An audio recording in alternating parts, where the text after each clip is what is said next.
تخيل إنك تدخل معرض عربيات وتلاقي قدامك عربية كهرباء وسعرها مش بعيد عن العادي وكمان أوفر من البنزين والصيانة.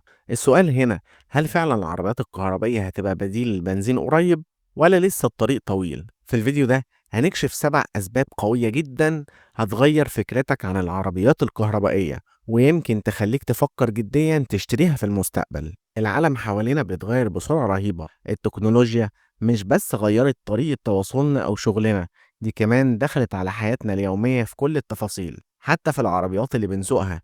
يمكن من 10 سنين كان موضوع العربيات الكهربائية مجرد فكرة خيالية، أو الناس الأغنياء اللي بيشتروا عربيات غالية علشان الطرف. لكن دلوقتي الوضع اتغير وبقى مختلف تماما. الشركات الكبيرة زي جنرال موتورز وتسلا وحتى شركات صينية بقت بتنزل موديلات تناسب كل الفئات. ومع خطط دول زي السعودية والإمارات ومصر في تقليل الانبعاثات، العربيات الكهربائية بقت مش رفاهية، دي بقت فعلا ضرورة. يلا بينا نشوف مع بعض 7 أسباب مقنعة جدا تخليك تفكر تدخل عالم السيارات الكهربائية. أول سبب معانا إن هي أقل تكلفة مما تتخيل. أكتر حاجة بتخوف الناس إن سعر العربية الكهربائية في البداية أغلى من العادية، وده حقيقي فعلا. لكن لو فكرت شوية على المدى الطويل هتكتشف إنك كسبان، لأن العربية دي مفيهاش قطع غيار كتير بتبوظ زي الموتور العادي، مفيش بوجيهات ولا زيت محتاج يتغير، ومعدل الصيانة أقل بكتير. غير كده كمان شحن البطارية في البيت بالليل بيكلفك أقل من نص تكلفة البنزين اللي بتصرفه يوميا. تخيل فرق المصاريف ده بعد 5 أو 10 سنين، هتلاقي نفسك وفرت مبلغ محترم جدا. تاني حاجة تخليك تقتني عربية كهربائية، الراحة والمتعة في السواقة. اللي جرب عربية كهربائية مرة واحدة صعب يرجع للعادية. ليه بقى؟ ده سؤال مهم جدا. لأن إحساس العزم الفوري بيخلي العربية تطير من غير ما تحس إنها بتنهج زي العربيات البنزين.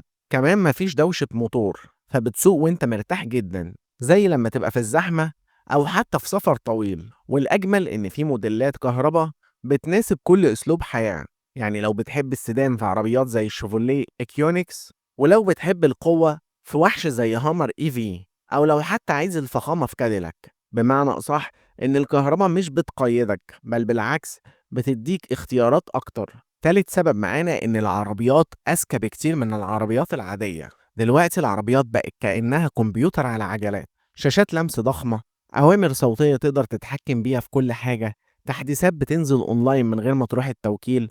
والأحلى إن كل ما الوقت بيعدي عربيتك بتتطور من غير ما تدفع جنيه زيادة. غير كده في أنظمة أمان بتعتمد على الذكاء الاصطناعي، يعني العربية تقدر تحذرك لو في خطر أو حتى تقف بنفسها لو لزم الأمر. ده غير خدمات زي اون ستار اللي بتخليك متواصل مع الدعم لحظة بلحظة. يعني باختصار انت مش بتشتري عربية، انت بتدخل عالم كامل بيتطور معاك خطوة بخطوة. رابع سبب يخليك تقتني عربية كهربائية هو القلق من المسافة. انتهى الموضوع. واحدة من اكتر الاسئلة اللي بتتكرر، هعمل ايه لو البطارية فصلت وانا في نص الطريق؟ الموضوع ده كان مشكلة زمان، بس دلوقتي المدى وصل ل 500 كيلو او اكتر في بعض الموديلات. يعني كفاية مثلا تسافر من القاهرة للإسكندرية رايح جاي من غير ما تشحن. وكمان محطات الشحن بقت بتزيد بسرعة في مصر والسعودية والإمارات.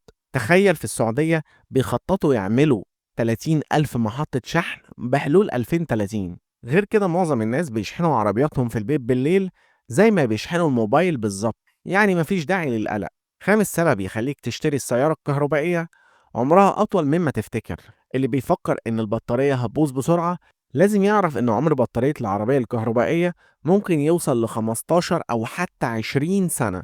ومع العناية البسيطة زي إنك ما تسيبهاش تفصل خالص أو إنك تشحنها بشكل منتظم، هتلاقي الأداء ثابت جدا. الدراسات بتقول إن البطاريات دي بعد ما العربية تمشي 200 ألف كيلو بتكون لسه محتفظة ب 70 أو 80% من طاقتها، وده فعلا رقم ضخم. يعني لو بتدور على استثمار طويل المدى فالعربية الكهربائية هتخدمك أكتر من البنزين. سادس خيار معانا يخليك تقتني السيارة الكهربائية، إن هي خيار بيئي أذكى ومن غير تنازلات. إحنا عايشين في زمن لازم نفكر فيه مش بس في راحتنا، لكن كمان نفكر في البيئة اللي حوالينا. العربية الكهربائية مش بتطلع أي عادم، يعني هواء أنظف في الشوارع وصحة أفضل للناس. حتى لو حسبنا الانبعاثات اللي بتنتج من تصنيع البطارية برضو العربية الكهربائية في عمرها أقل ضرر على البيئة من البنزين، ودي نقطة مهمة جدا في دول زي مصر والسعودية اللي بقت ماشية بخطط استدامة قوية. سبب يخليك تقتني السيارة الكهربائية هي الحوافز والمميزات. الأجمد بقى إن الحكومات نفسها بقت بتشجعك تشتري عربية كهربائية. في دبي مثلا في 30 ألف مكان ركن مجاني للعربيات الكهربائية، وكمان إعفاء من رسوم الطرق. وفي السعودية رسوم التراخيص أقل 50% من العربيات البنزين. وفي عمان كمان في إعفاءات ضريبية للي بيشتري عربية كهربائية. يعني مش بس هتوفر على نفسك مصاريف، كمان الدولة نفسها بتديك امتيازات إضافية. الخلاصة العربيات الكهربائية مش حلم بعيد ولا رفاهية، ده هي فعلا المستقبل اللي بيقرب كل يوم، واللي مش هيلحق النهاردة بكرة هيلقى نفسه مضطر يدخل اللعبة. وهنا السؤال، ايه اكتر سبب من السبعة دول خلاك تفكر فعلا انك تغير فكرتك عن العربيات الكهربائية؟ قول لنا رأيك في التعليقات، وما تنساش تعمل لايك واشترك في القناة علشان يوصلك كل جديد. وبس كده، سلام.